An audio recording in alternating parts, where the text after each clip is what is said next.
Should catch a video. Watch as I sell a kit. I have it.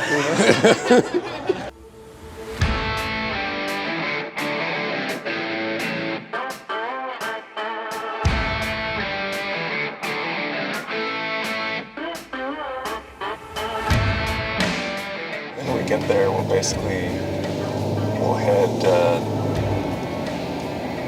There's like a registration table, check-in kind of thing. We'll check in. Got some pre-filled out my registration forms and stuff.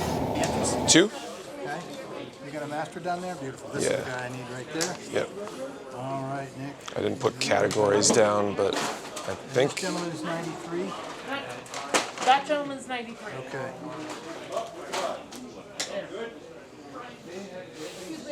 It's just the box. What's going on? $8 change. Okay, Nick. It's $5 for the entry. Okay. And your entry number is 94. Let me write that down. 94. Here, 92, 93. Order. Let's put anything else on them? Thank you. Okay. And you just want to put your categories. Sure. They're Gundams, so I think it's 606. I just wanted to be sure. And if it's part of the 606, theme, yes. If it isn't, Both of them? Yes. I was trying to do best out of box.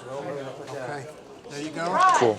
Grab a wristband. question. But I have a feeling a lot of people kind of straggle in. So we can kind of take a walk around. Maybe find some people to interview, check out some stuff, and check out the whole show.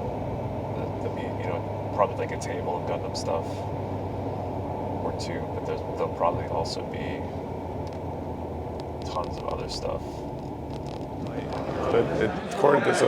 So in these boxes, you can like put down things that you've done to the build, like what customization you might have done, and to help the judges know, like because most people probably don't know every single kit, so they're not knowing what comes with the kit and what's kind of natural that way. So that one on there had stuff about resin parts being added and custom LED work, and so there's a lot of extra stuff went into it, which I think might sway, like if 2 things are equal but one thing was a lot harder to do, I think that thing should win generally, but I don't know the IPMS rules inside out and backwards, so I have no idea if that is really supposed to matter, but that was definitely the most impressive one on the table, if only for its size.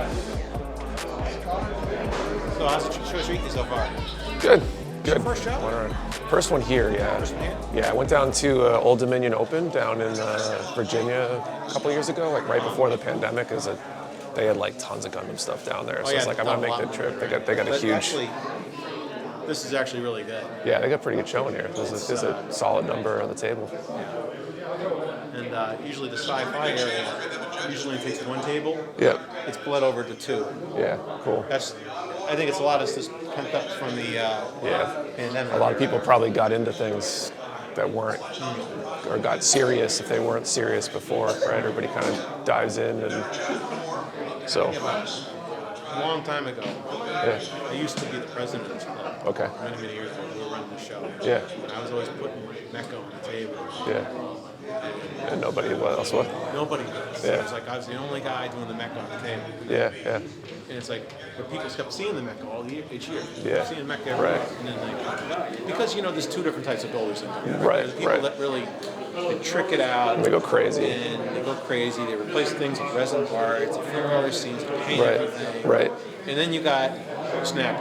Right. Nothing against Snap. Sure. Absolutely. I actually have the Mazinga as a display piece. Okay, I just snapped that thing together. And it's not competition because no seams are filled. It's not painted. Right. It doesn't have the IPMS stuff. Is like they're looking for a certain build standard. Right. And if you're willing to do that, someone who goes, it's a perfect place to learn. Right. All that stuff. So. Absolutely. So the big thing is show up, and if you show up consistently, it just helps the. It helps to get the idea more people, into their heads, and it's like it's always when I was like when I was the president, I always have some stuff out, and before I was the president, I was just always there. Right. For a few years, I was just there. Here's my stuff. Here's what I did. Sure. And I was always I'd spend months making a gun, a tiny little 144th gun. Right. And it'd be like, oh, there it is. It's like they're going, well, it just looks like a toy. I said, well, you didn't see any seams on it, right? Yeah. I said, no, I didn't. Right. And they realized the same level of build quality goes into that as goes into a tank, goes into a plane. Absolutely. And it's like if you have that mindset, it's a good place to learn like all the weather techniques. You can learn techniques on how to damage something. It's the same stuff. It's the same stuff, just applying it to a different genre. So, absolutely.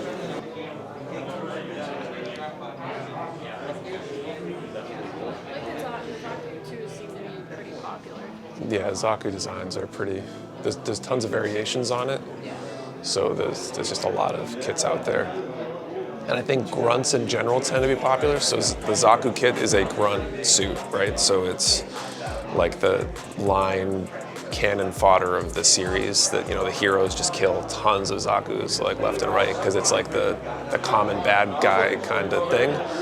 But because it's a grunt and it's common, to me it opens up the world of possibility for customization because there might be thousands of them that existed in the series, like in the timeline or whatever, versus when you take something like the unicorn, there was one unicorn, so if you do something crazy to it, like this is clearly completely out there, I just did something to it, versus like you could totally believe if somebody had a Zaku and they were a pilot of one that they painted it a little differently or they changed something about it because it was their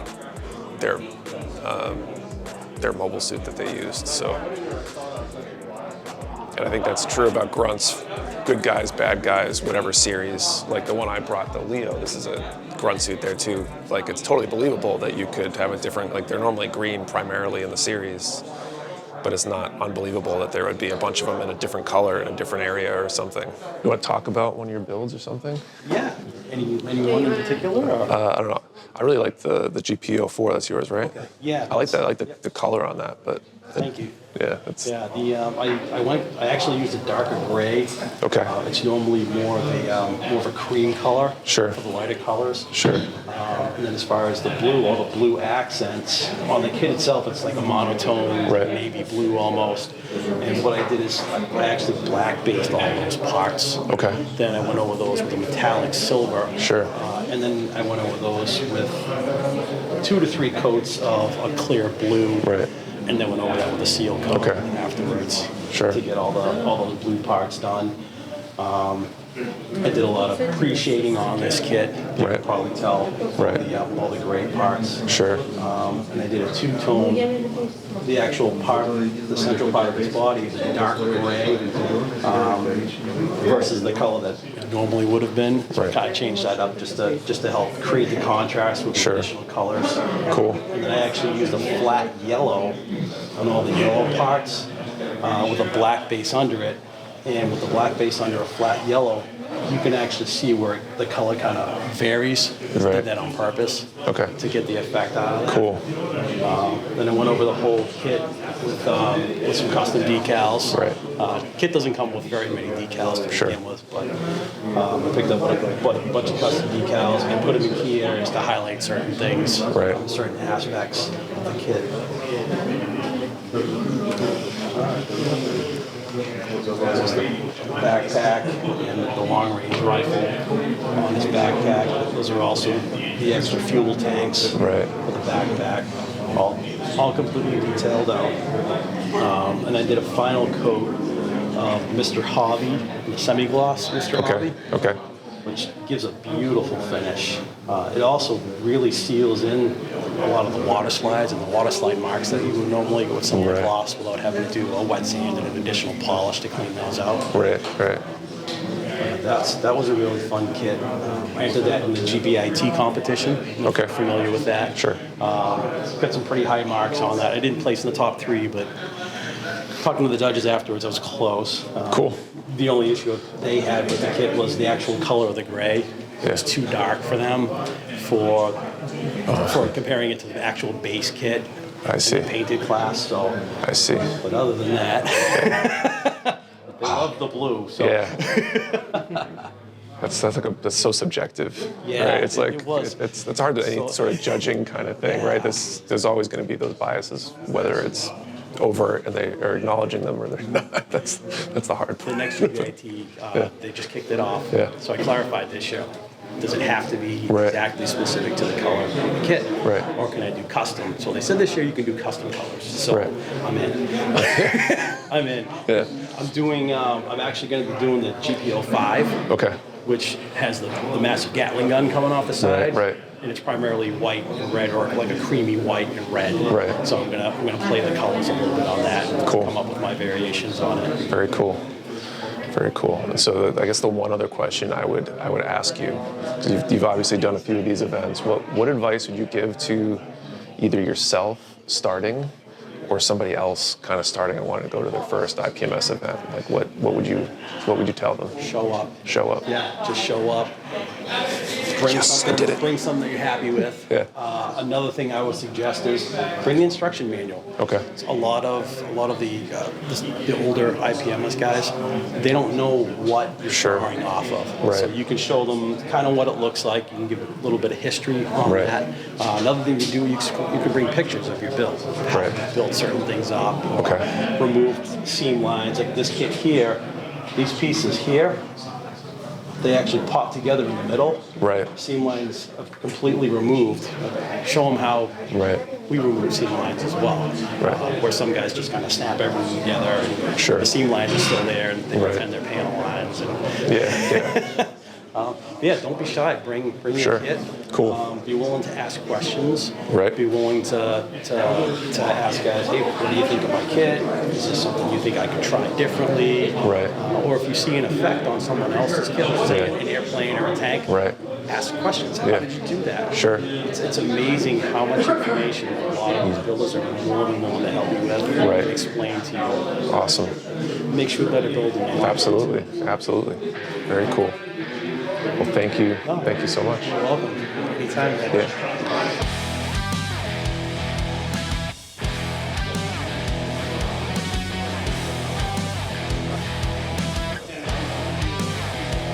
Kids are like that stuff.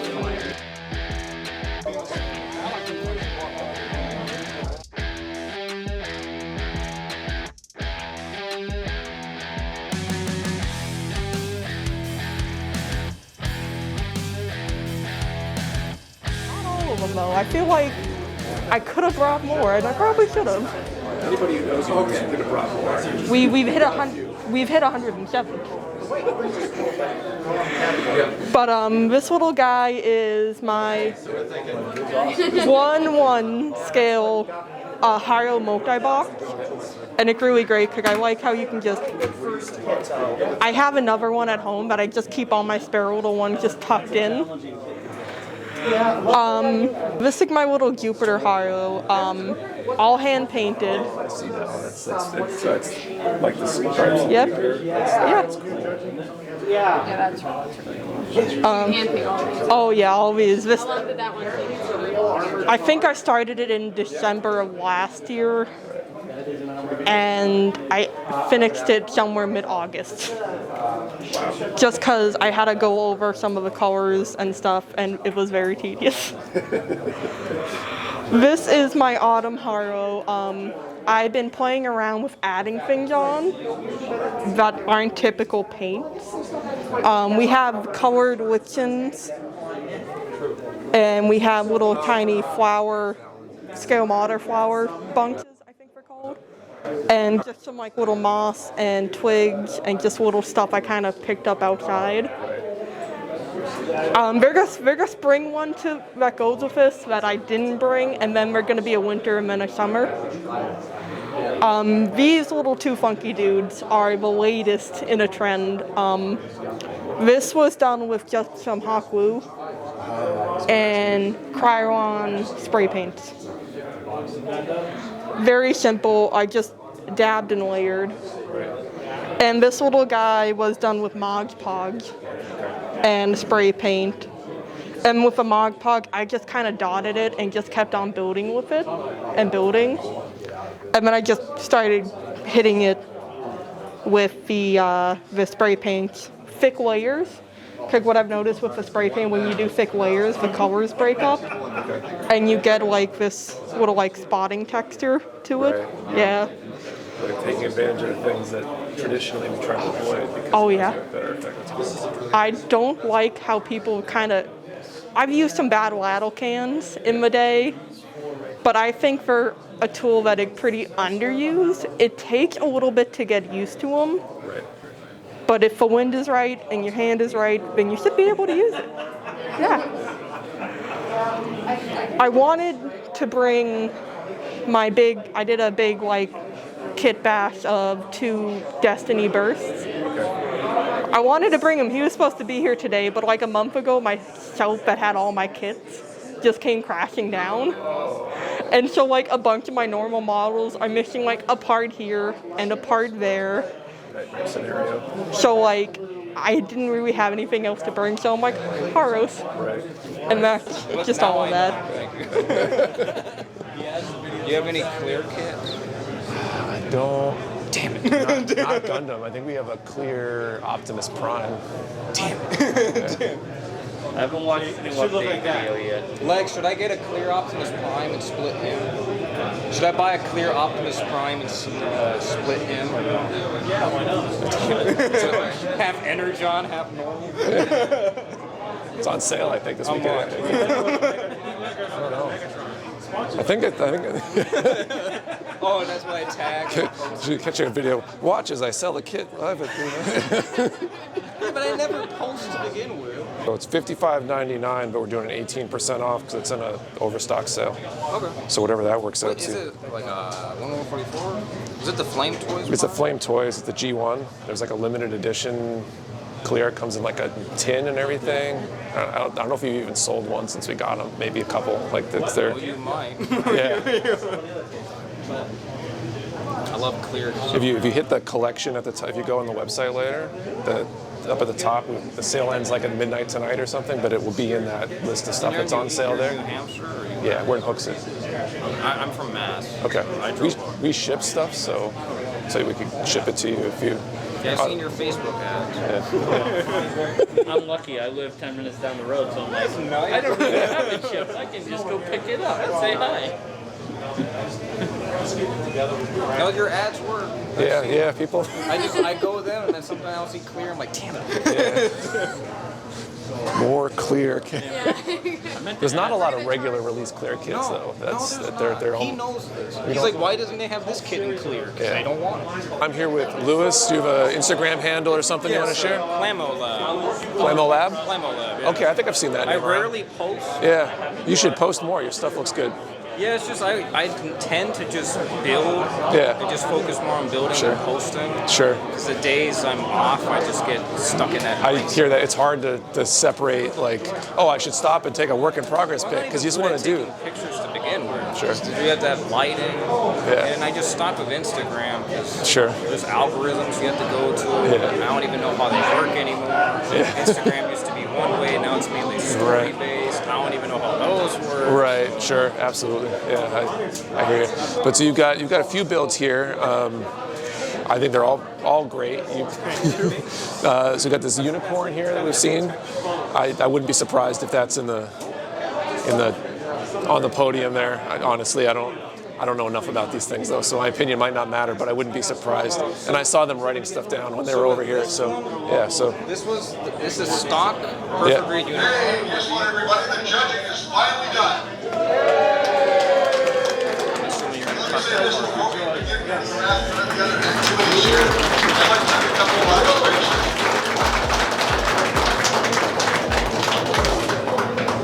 We have 2 more awards to go here, folks. Very proud of the legend. Once again, on behalf of the United States College Club Optimus, thank you very much for attending today and participating in the show. Hope you have enjoyed yourselves. Please come back again next year. I want to get rid of at the same time. COVID will. So we're on our way back. It was a good day. Feels like a long day, even though we didn't get there super early. I know my feet and my back are hurting a bit, but that's good, I guess, or understandable. But it was a good show. Ton of good models. From talking to people, it sounds like it was a bigger show in terms of Gundam stuff than it was a couple years ago. So I guess the whole COVID pandemic and just increase in the hobby has manifested here. So that's I think a good thing too. Some amazing builds, some great builders. We got to talk to a few of them. Apologies to anybody if I missed you, didn't get a chance to talk to you.